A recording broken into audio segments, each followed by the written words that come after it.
I do want to ask you about Saudi Crown Prince Mohammed bin Salman, set to visit the White House tomorrow. Now, this is going to be his first visit to the White House since the murder of journalist Jamal Khashoggi. What's the thinking there? I mean, the thinking, I think, is that President Trump, even in Trump 1.0, made it fundamentally clear that the Gulf was the thing.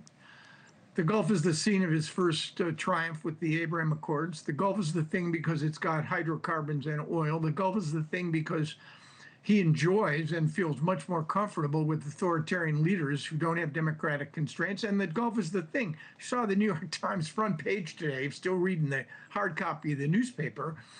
You've got a large story about Trump business interests, hundreds of millions of dollars for Global Dar, which is a real estate conglomerate. And you got to figure the the administration, Trump's sitting down with MBS, who contributed $2 billion to Jared Kushner's Affinity Fund. And he's also dealing with U.S. national interests. So where does the national interest start and end? Where do the Trump business interests start and end? So this visit is largely about welcoming MBS, Mohammed bin Salman, aka MBS, in from the cold. No more talk of Jamal Khashoggi, no more talk of Saudi human rights violations. It's all about what, in fact, the Saudis can give to the United States. Maybe even a Nobel Peace Prize if Trump is successful in pushing the ball down the road more on the Israeli-Palestinian issue. Well, a big topic tomorrow is going to be these American F-35 fighter jets. In fact, earlier today, when Trump was holding this event at the White House, he said he's planning to sell them to Saudi Arabia. Take a listen. They've been a great ally. They've got to like us very much. Look at the Iran situation, what we did in terms of obliterating, we obliterated their nuclear capability. Yeah, I will say that we will be doing that. We'll be selling F-35s here. If that happens, what does that mean for U.S.-Saudi relations? I mean, you might think that the president would hold that in reserve for the big bang, for the big deal.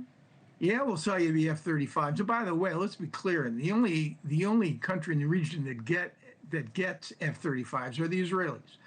We only sell them to our NATO allies. They are the most sophisticated weapons platform that the U.S. has produced. Now, the Saudis will not get the version that the Israelis get, the F-35I with extraordinary sensors and capacities and avionics, but they're going to get there, and it may not happen for several years. That's the other thing. This is not a rapid, this is not fast food here.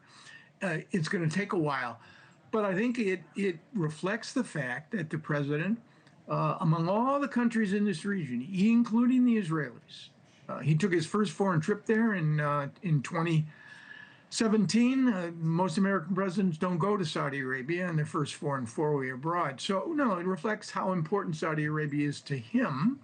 And under the right circumstances, if we get enough in return, we could actually turn this relationship into something that's a real consequence and benefit for the United States. Thank you for watching. Subscribe below and download our NewsNation app right now on your phone, and you will get fact-based, unbiased news for all Americans.